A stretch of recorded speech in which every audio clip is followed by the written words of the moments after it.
Doc Watson, the legendary blind guitarist from North Carolina. He is dead at age 89. Stephen Miller is here to help us remember the legend that he is. Now, he died, he was 89, so he was getting old, he was old. But what happened here? Well, apparently he had a fall, went into the hospital, had some complications and an operation, and just never recovered. Now, in terms of the impact he had on folk music, he's really known for having brought the guitar into the genre.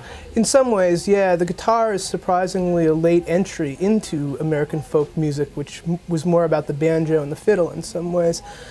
He starts playing at a pretty young age. Actually, he starts with the banjo and moves on to the guitar in his teens. And by the time he's 17, 18, he's busking on the streets of a local city and really, you know, a great natural player, almost completely self-taught. And being blind, what causes blindness, do we know? Some kind of illness when he was a baby, when he was an infant. Nobody really knows for sure. And he toured for a little while with his son.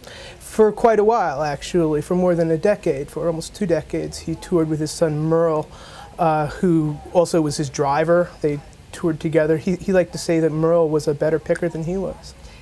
The first instrument he had as a kid has quite a story behind it and quite a legendary place in the family's history. Right. Tell us about that. It was a fretless banjo that his dad made for him, a homemade banjo, and the head, which is the part where you pluck the strings, was made of the skin of the family pet, a cat, a 16-year-old cat that died of natural causes apparently, and his dad skinned it and made it into a banjo.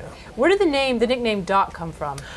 Well, when he was playing, when he was first starting to go pro, he was playing on the radio one day, and his given name was Artel, which apparently the radio DJ didn't like, and called out to the crowd, "Can we get a better name for this guy?" And somebody said, "How about Doc?" And some people think it's from Dr. Watson, Sherlock Holmes' sidekick. Nobody knows for sure, but the name stuck. When he was asked whether he liked the name, he was like, "I don't care. People can call me Art, but they don't."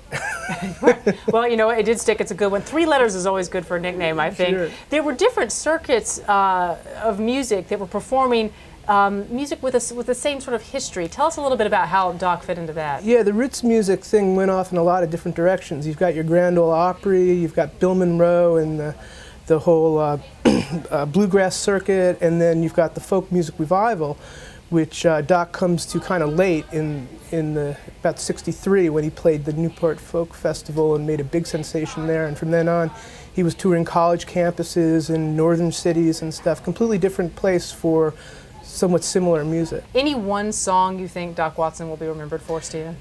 Probably the Tennessee Stud was his biggest hit. As far as hits go, he was more the virtuoso performer than the hit maker. And quite a legacy he leaves, bringing this genre of music to people who probably might not have never listened before. Yeah, he won a lot of Grammys, and he won the National Medal of Art, and he was on the radio a lot, and I think he really did introduce American folk music to new generations. Quite a legend. All right, thanks so much, Stephen Miller.